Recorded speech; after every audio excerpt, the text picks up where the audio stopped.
You're welcome back. Now, the Teacher Trainees Association of Ghana is renewing its demands for the restoration of the allowances.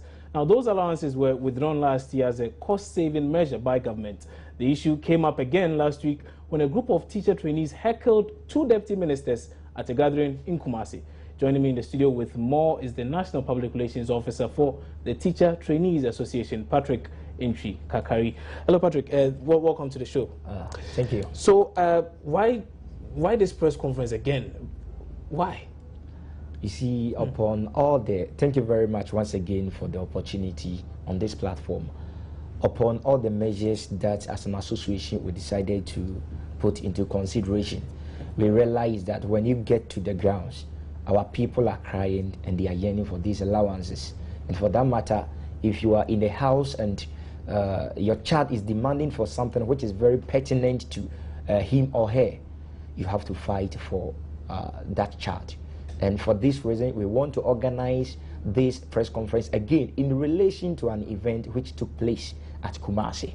And we want to use that medium by getting the media involved and let the public be aware of our issues that we want to put into consideration. So speaking of what happened in Kumasi, you practically heckled the Deputy Minister of Education there.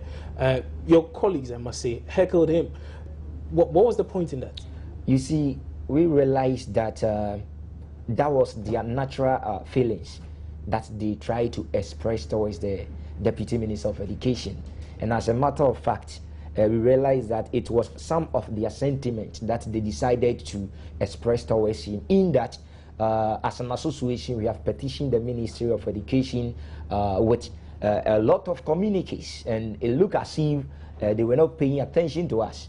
And for that matter, if you yourself you are getting down there, they have to let you know how they are feeling, and that was as a result of that. So by these comments, can I assume then that you endorse the actions of your colleagues? I wouldn't say practically I endorse that, but I just want to say that that was their natural feelings. You know, if you are fed up of something at times, natural sentiment, you can act in different way, and that was as a result for him saying such an actions. So you agree with whatever it is they did? Yeah, to some extent I will say.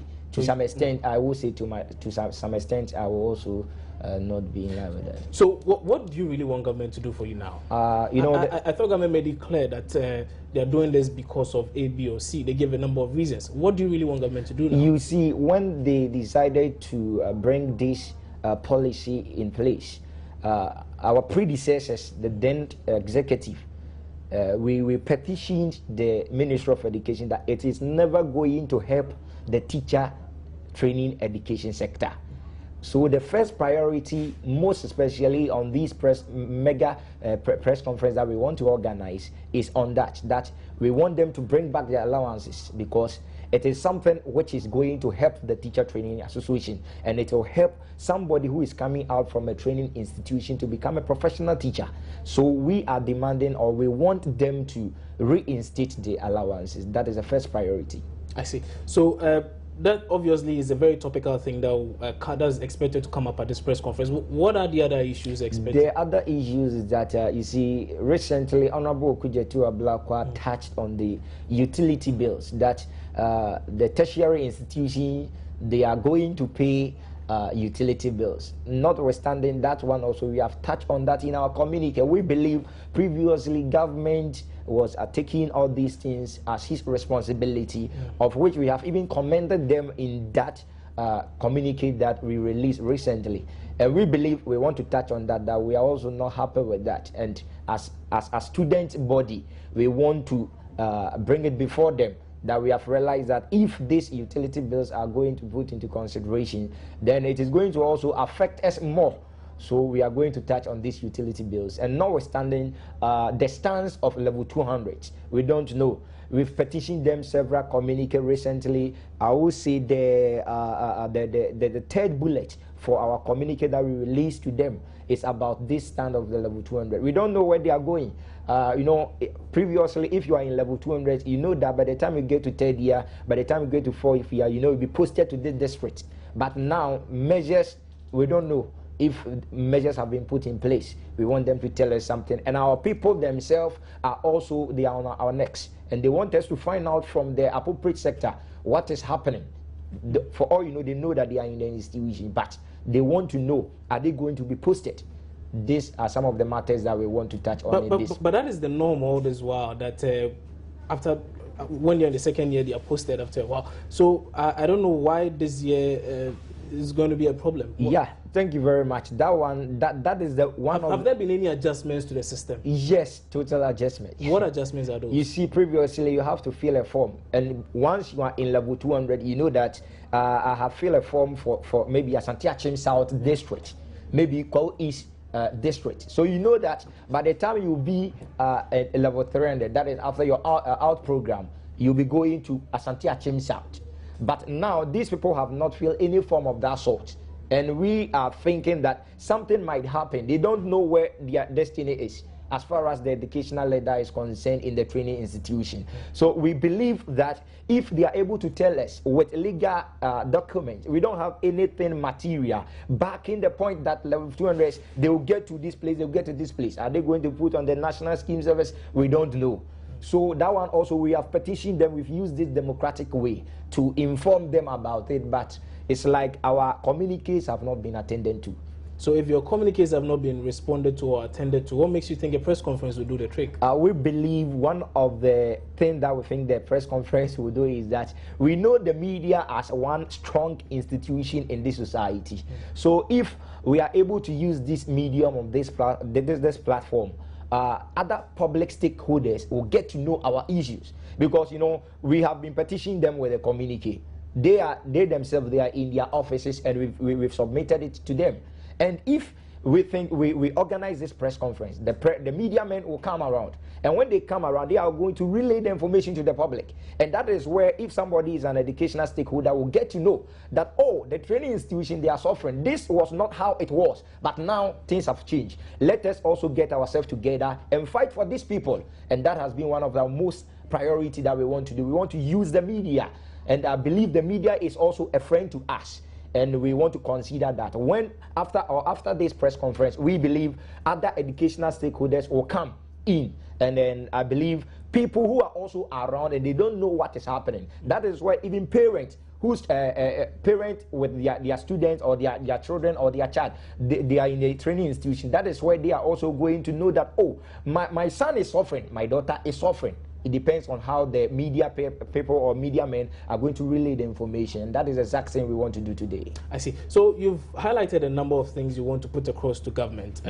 But for me, the biggest issue has to do with your allowances. And yes, we know for some time now, it seems to be the case that teaching in Ghana has become a lot more lucrative than it was in the past.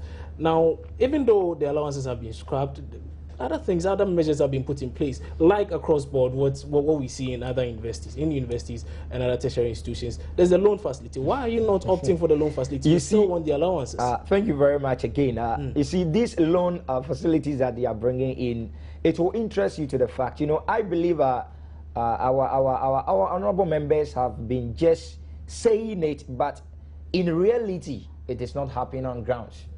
It will interest you to the fact that this loan thing that they brought to the teacher training institution, you get to the grounds and you realize that a population of about 600 students in a particular college, you go and realize that about only 5 of them have been able to even fill their loan scheme. And even with that fact, is it because the others are not interested in applying for the loans? Not that the others are not interested. It's the kind of things attached to it. What are the things attached to it? The guarantors. Who is going to guarantee you? And if you take this money, when you take this money, somebody who is behind or somebody who is ready to guarantee you is looking at the end result. Because if I am able to maybe go in for this loan, level 100, 2 semesters, I'll take about maybe 2,000 first semester, second semester 2,000, level 200, you come again, you take a loan, 2 semesters. You see, level 300, you are going to take another loan. So for all you know, when the person comes out, the person has also not been given the place that he's going to teach. So that one, the rest assuredness that maybe monthly I'm going to be paid is also not taken. So if all this loan, the person take this loan and the person comes out and the person again is not getting the work to do to be paid, I believe the person will not have any interest to go in. But there's this exact same situation with other students in the tertiary institutions. For instance, if you're a student from, say, University of Ghana, yes, you are given access to the loans. If you do want it, you can apply for it. In your case, for instance, one would say the added advantage you have is that you are posted. So there's even job security. So why the hassle? You see, these same people who are applying for the loan is the same people that they don't know their stand. That is why I told you that previously. You know that if you are in level 200, you know that you're going to be posted. That one is rest assured. Monthly, government is going to what? To pay you. Government is going to pay you. But now, these people, they don't know their stand.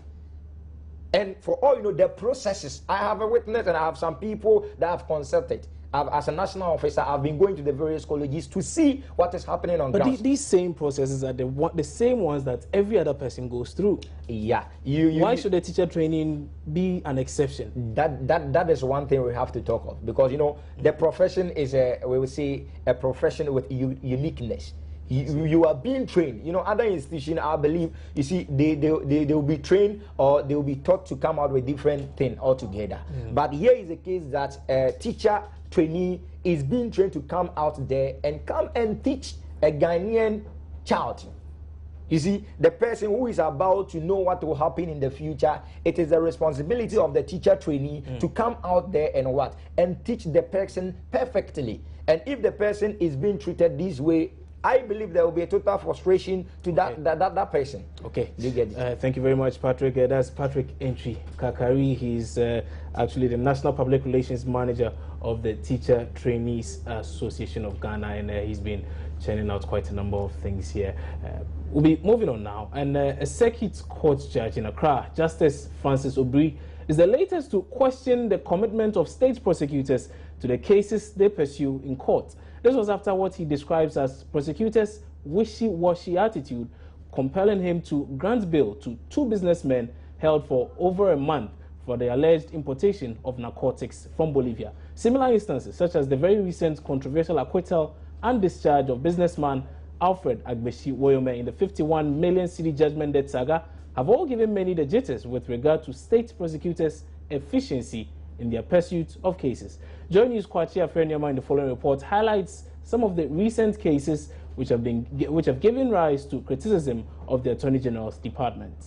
In the fake passport trial of former Nkranza North MP Erica Mwatin, both the investigator and prosecutor have failed to appear in court on more than 3 occasions. In all instances, they have cited ill health. They are, however, yet to provide medical proof of their said illness even after instructions from the judge. The ex-legislator's trial has stalled as a result. In the infamous Nayeli Ametepe cocaine scandal, the 6 accused persons said to be accomplices were freed by an Accra Circuit Court after the Attorney General failed to provide any proof of their involvement in the scandal. The 6, including businessman Alhaji Muhammad Dawood, were charged with aiding Miss Ametepe traffic 12.5 kilograms of cocaine to the UK. Initially, the prosecutors mounted a strong argument against their bail request, but the judge eventually granted it after it became clear the AG was delaying with his supposed evidence.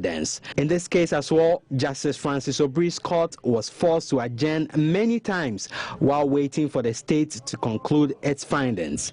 In the end, the Attorney General applied to discontinue the case. The court then discharged the 5 for want of prosecution.